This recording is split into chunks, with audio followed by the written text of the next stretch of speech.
Selamat malam. Di bawah langit malam yang tenang, mari kita mulai sebuah perjalanan menembus waktu, ke era di mana keajaiban dan penemuan berjalan beriringan. Malam ini, kita akan menelusuri jejak seorang tokoh legendaris, Leonardo da Vinci, sosok yang namanya telah melintasi berabad-abad dan tetap hidup dalam ingatan dunia.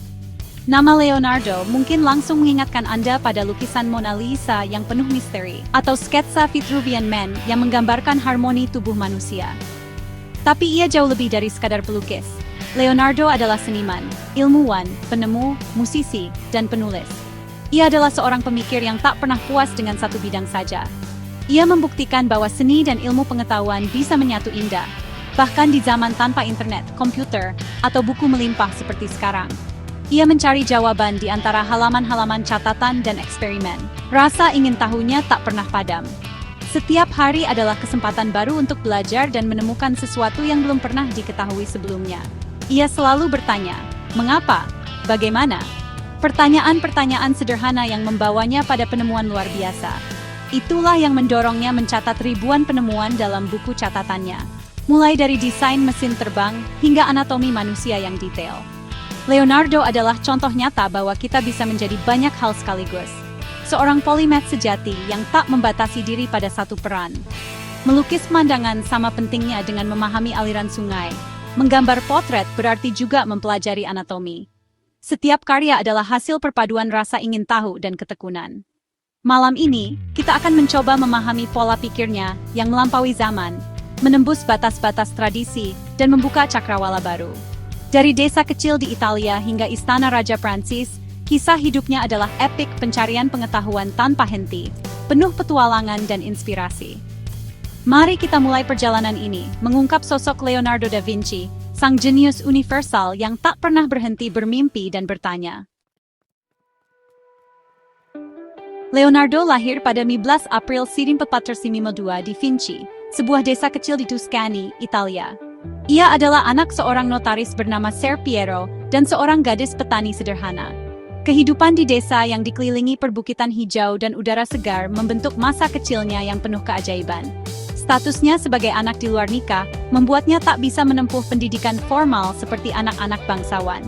Namun, justru karena itu, Leonardo bebas menjelajah alam sekitar, belajar langsung dari kehidupan sehari-hari, dan mengamati segala sesuatu dengan mata yang penuh rasa ingin tahu. Masa kecilnya di pedesaan membentuk rasa ingin tahu dan pengamatan tajam. Ia mengamati burung terbang, aliran air sungai, bentuk awan, hingga gerak serangga di rerumputan. Semua yang ia lihat, ia tuangkan dalam sketsa-sketsa sederhana yang kelak menjadi cikal bakal karya besarnya.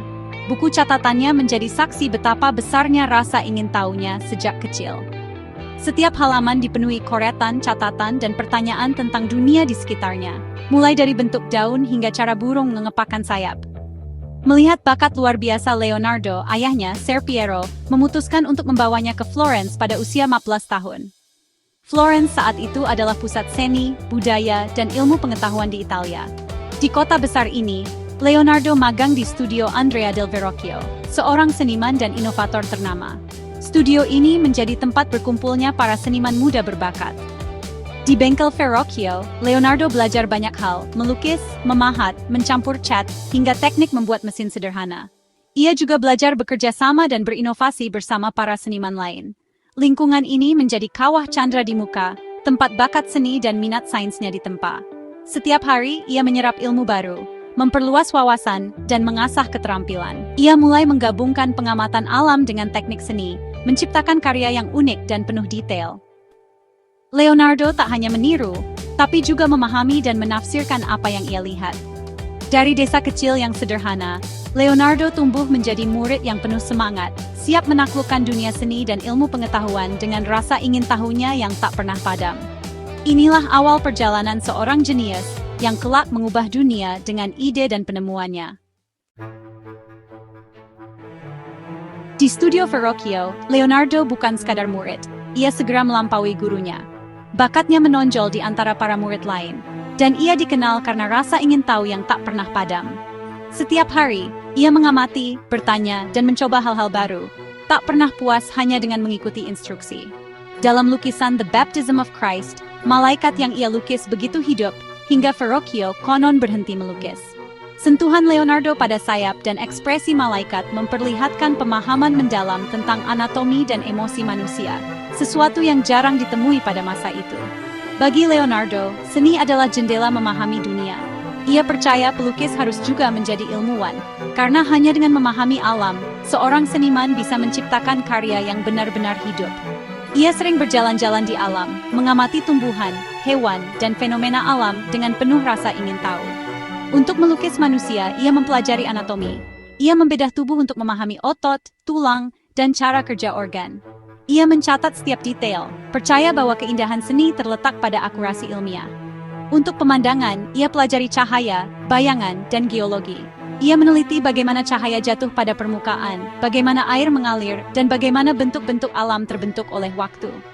Ia bahkan membedah mayat demi memahami struktur tubuh, tindakan kontroversial pada zamannya. Keberaniannya menembus batas-batas tradisi membawanya pada penemuan-penemuan baru yang menginspirasi generasi berikutnya.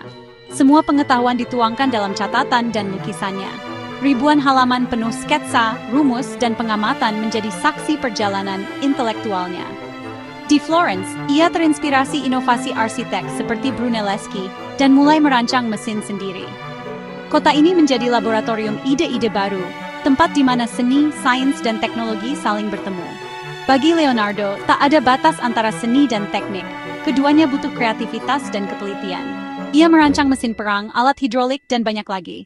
Setiap rancangan adalah perpaduan antara imajinasi dan pengetahuan praktis. Rasa ingin tahunya membentuk fondasi sebagai polimath sejati. Ia terus belajar, membaca, dan bereksperimen. Tak pernah berhenti mencari jawaban atas misteri dunia. Leonardo menggabungkan pengamatan, eksperimen, dan seni dalam satu visi. Ia percaya bahwa pengetahuan sejati lahir dari perpaduan antara teori dan praktik. Inilah awal dari warisan kejeniusan yang abadi. Karya dan catatannya terus menginspirasi dunia hingga kini.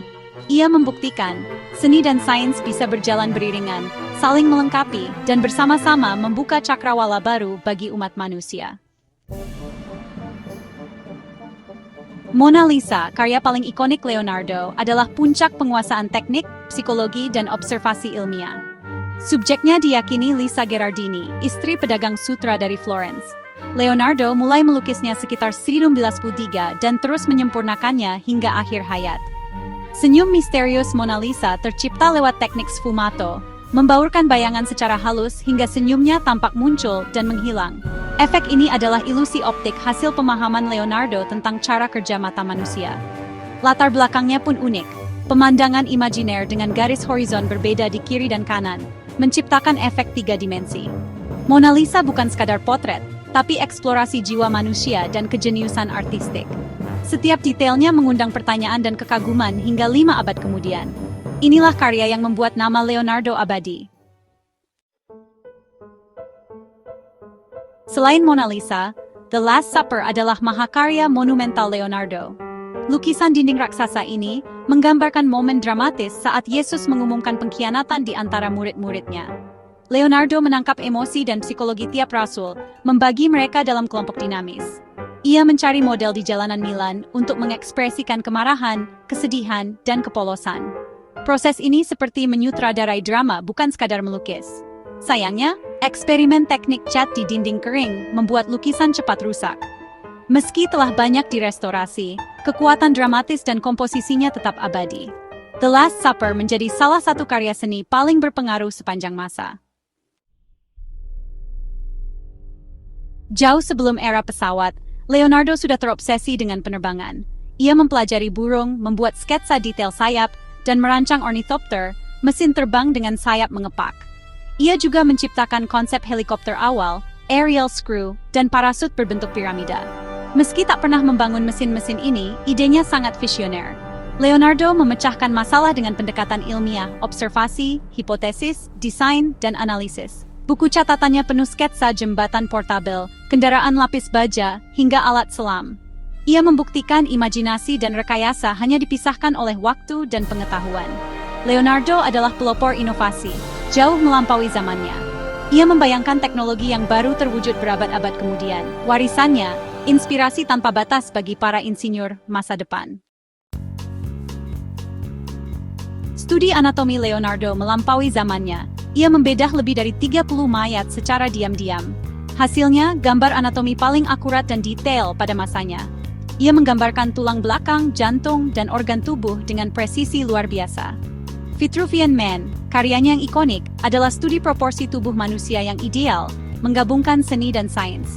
Ia juga menggambar janin dalam rahim, otot, tulang, dan sistem saraf. Sayangnya, penemuan-penemuan ini tak dipublikasikan semasa hidupnya. Ribuan catatan dan gambar baru ditemukan berabad-abad kemudian. Jika dipublikasikan lebih awal, sejarah kedokteran bisa berubah drastis. Leonardo memetakan tubuh manusia hanya dengan pisau bedah dan rasa ingin tahu. Apa rahasia kejeniusan Leonardo? Ia tak melihat batas antara seni dan sains. Ia menggunakan seni untuk mendokumentasikan penemuan ilmiah dan sains untuk menyempurnakan seninya. Dalam Mona Lisa, ia menerapkan optik, anatomi, dan geologi. Buku catatannya penuh sketsa, perhitungan, dan pengamatan lintas disiplin. Ia melihat pola yang sama di pohon, sungai, dan pembuluh darah. Leonardo mengajarkan bahwa rasa ingin tahu tak mengenal batas ilmu. Ia melahap semua pengetahuan, menghubungkan ide-ide dari berbagai bidang. Kejeniusannya lahir dari kerja keras, observasi, dan pikiran terbuka. Ia percaya pelukis hebat harus jadi pengamat hebat. Inilah resep abadi yang ia wariskan pada dunia. 5 abad berlalu, nama Leonardo da Vinci tetap bergema. Warisan terbesarnya adalah cara berpikir, rasa ingin tahu tanpa batas, dan semangat belajar seumur hidup. Di era digital, semangat polymath Leonardo makin relevan.